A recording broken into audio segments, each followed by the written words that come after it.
नमस्कार, हमारे YouTube channel पर आप सभी का बहुत बहुत स्वागत है। आज की वीडियो में गंगा पुत्र भीष्म का जन्म, भीष्म प्रतिज्ञा और कैसे मिली उन्हें इच्छा मृत्यु, इसी पर बातचीत करेंगे।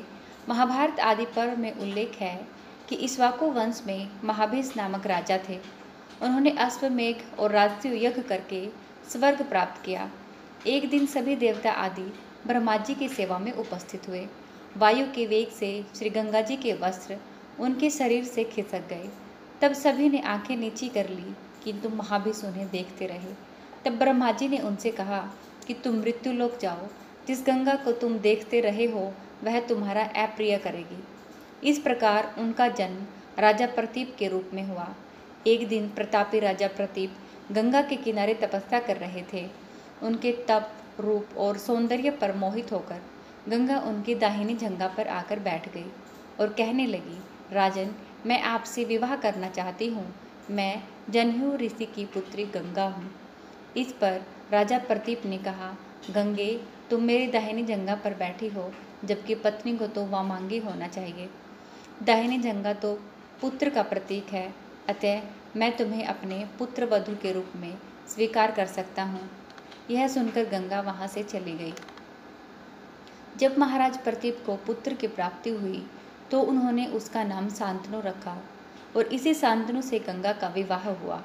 शांतनु ने अपने पिता प्रतीप की आज्ञा से गंगा के पास जाकर उनसे विवाह करने के लिए निवेदन किया।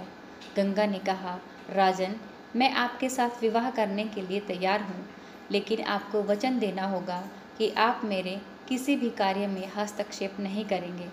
शांतनु ने गंगा को वचन देकर विवाह कर लिया। गंगा के गर्भ से महाराज शांतनु को 8 पुत्र हुए, जिनमें से 7 को गंगा ने गंगा नदी में ले जाकर बहा दिया। वचन में बंधे होने के कारण शांतनु कुछ नहीं बोल पाए।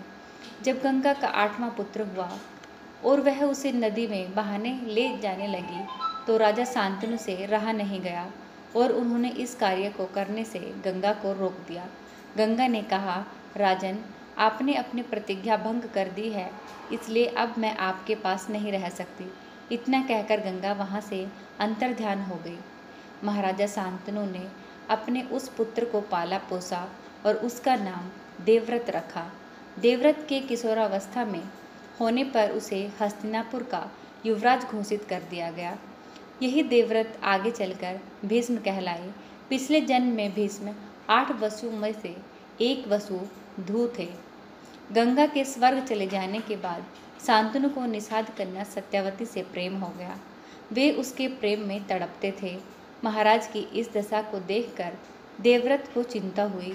जब उन्हें मंत्रियों द्वारा पिता की इस प्रकार की दशा होने का कारण पता चला तो वे निषाद के घर जा पहुँचे।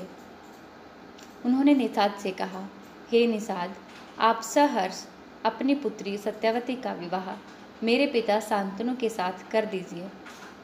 तब निषाद ने कहा, सत्यवती की संतान के भाग्य में राजयोग लिखा है। तुम हस्तिनापुर के युवराज घोषित हो चुके हो, तो यह कैसे संभव है?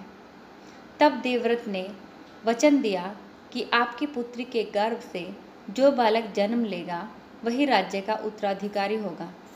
निषाद ने कहा, तुम्हारे ऊपर मुझे पूरा विश्वास है, लेकिन संभव है कि भविष्य में तुम्हारे संतान इस वचन का विरोध करे। तब देवव्रत ने निषाद से कहा, मैं आपको वचन देता हूँ कि आपकी पुत्री के गर्भ से जो बालक जन्म लेगा वही राज्य का उत्तराधिकारी होगा और कालांतर में मेरी कोई संतान आपकी पुत्री के संतान का अधिकार न छीन पाए।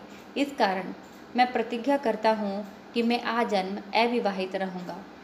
उनकी इस प्रतिज्ञा को सुनकर निषाद ने हाथ जोड़कर कहा, हे देवव्रत, आपकी यह प्रतिज्ञा अभूतपूर्व है। इतना कहकर निषाद ने तत्काल अपनी पुत्री सत्यवती को देवव्रत तथा उनके मंत्रियों के साथ हस्तिनापुर भेज दिया। देवव्रत जब निषाद कन्या सत्यवती को लेकर अपने पिता शांतनु को सौंपते हैं तो शांतनु की खुशी का ठिकाना नहीं रहता। शांतनु प्रसन्न होकर देवव्रत से कहते हैं, हे पुत्र, तूने पितृभक्ति के वशीभूत होकर ऐसी कठिन प्रतिज्ञा की है जो न आज तक किसी ने की है और न भविष्य में कोई करेगा। तेरी इस पितृभक्ति से प्रसन्न होकर मैं तुझे वरदान देता हूँ कि तेरी मृत्यु तेरी इच्छा से ही होगी। तेरी इस प्रकार की प्रतिज्ञा करने के कारण तू भीष्म कहलाएगा और तेरी प्रतिज्ञा भीष्म प्रतिज्ञा के नाम से सदैव प्रख्यात रहेगी।